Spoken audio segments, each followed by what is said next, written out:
Hello, everybody. Welcome to episode 251 of Optimal Living Advice, the podcast where we take any questions you might have about the many struggles of life and get them answered for you here on the show. I am your host, certified life coach Greg Audino, reminding you before we begin that if you have a question you would like help with on the show, we welcome you to email it to us at advice@oldpodcast.com. And today's question is all about presence, which is very hot in the streets these days, isn't it? Our asker today is on a path to constantly become more present, but in spite of his best efforts, he still feels he could do a better job and that he needs to in order to overcome his racing mind. So let's take a different look at what it means to be present and see if doing so can help him view this problem differently. And we will also have a Vibely update after the answer, in which I will share with you a great random act of kindness that one of your fellow listeners has recently offered up to her friends. More on that and how to get involved in Vibely afterwards, though. First, here is the question for today. Long-time meditator here who just can't stay present. I do believe that my meditation and deep breathing practices have helped me stay more present than most, but there are still so many times when I'm out of touch and not fully in the moment. Maybe this isn't totally possible, and I would want to accept that, but to prevent ruminating and overthinking, I'd like to keep working on this to get as close as I can. All right, Asker, thank you for sending this in, and congratulations on all that meditating. You're a better man than I am. Been a little too long since I've had a good sit down, so hey, maybe this is my reminder to do so. So, what stands out to me the most in this question, and what makes me happiest as well, is when you mentioned that you'd want to accept the fact that full presence isn't totally possible, because it isn't. Far from it. I'm definitely going to get back to that, though. Look, accepting this is going to be key for you, not only because full presence is an impossibility that you can't change, but also because the stress you're creating for yourself over this not terribly important thing is giving you more of a reason to overthink and distancing yourself further from what I assume is the state of mind and presence that you would like to be in. Being more present is nice, but presence is also a very hot topic in the self-help industry, and it's on everyone's lips these days, as I said, and that makes it dangerous. All of a sudden, it becomes another thing to latch on to. Well, all I need is to become more present, then my life will be better. We fall into this trap time and again, and this time it's particularly cruel because that very thought goes directly against what one would hope to achieve through meditation and present thinking, as it rejects the value of yourself and the value of this moment. Yet the plot thickens. Thinking ahead to the future is a means of planning what we could do to improve our lives, which might include goals like wanting to be more present. And then similarly, we must look to the past to learn lessons as well, lessons that influence our present and future decision-making. So the thing is, we must abandon the present in either direction. We have to, with some frequency, to protect ourselves and make educated decisions. Now, how do we know whether this abandonment of the present is good or bad? Well, that acceptance that we talked about plays a really big part in that.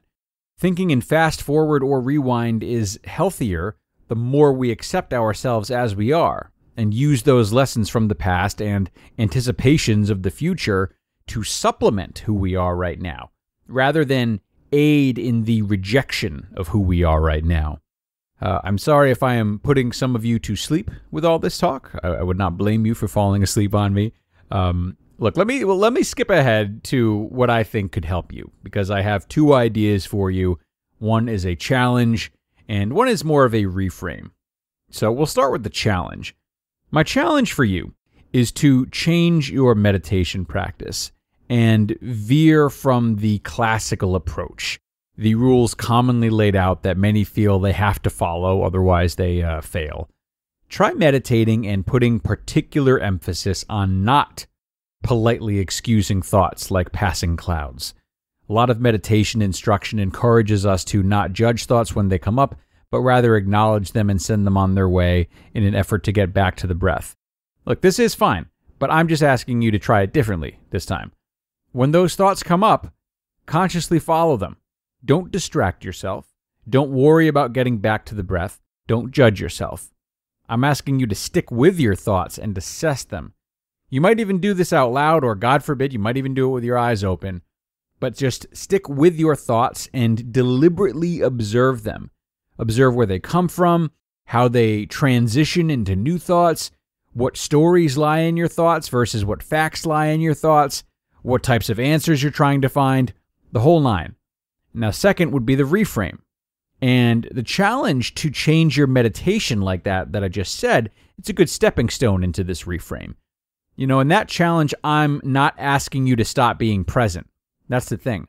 I'm rather asking you to divert your attention to something specific. So staying present, just in a way that's not often considered present. To focus intently on one's own thoughts and watch their every move is to be very present, but just to be very present with those thoughts. And our thoughts are a major portion of our present realities, are they not? Presence is not nearly as one-dimensional as many of us make it out to be. That's what I'm saying. And the reason we can never be fully present is not only because of the importance of past and future thinking that I mentioned before, but also because there's simply too much to be present for. Watching your thoughts is being present with your inner workings. There's also what you're experiencing with your five senses. There's listening to people. There's trying to listen to people, but having a hard time doing so and presently being aware of your inability to concentrate. You know, there's a whole lot more.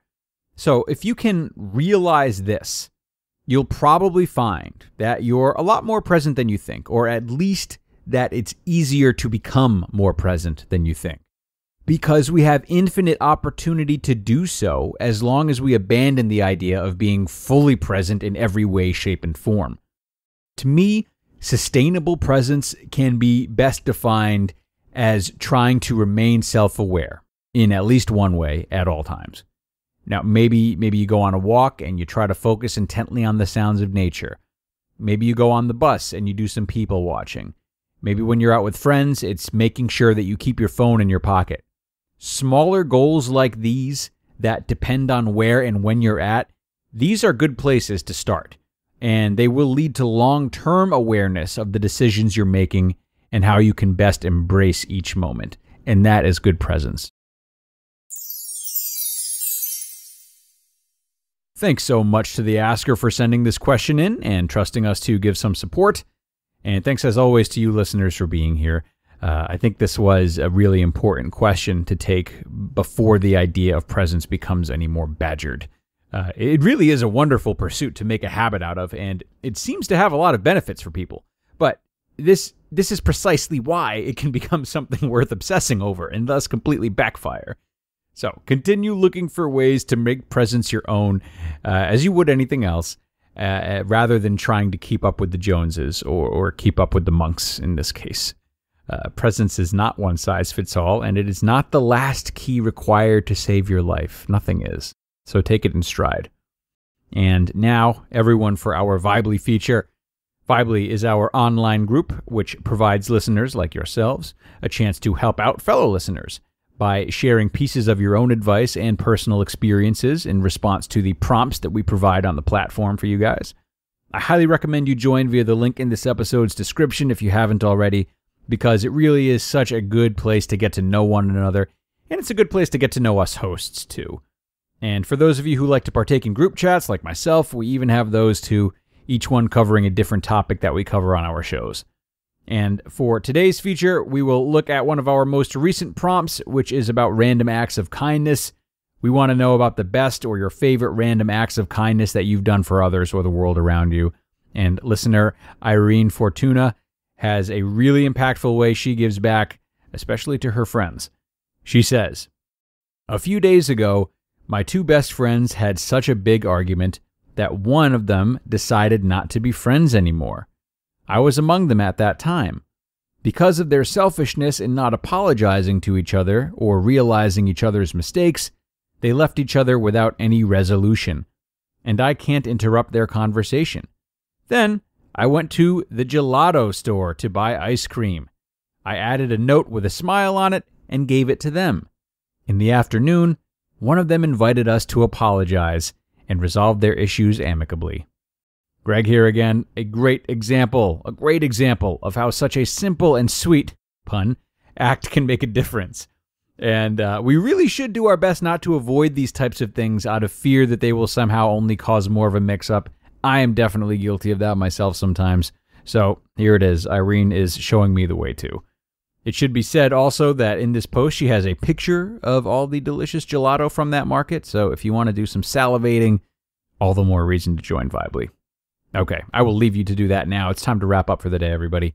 Hey, be sure to come on back after the weekend for our Monday episode and have yourself a terrific couple of days. I'll see you on the other side.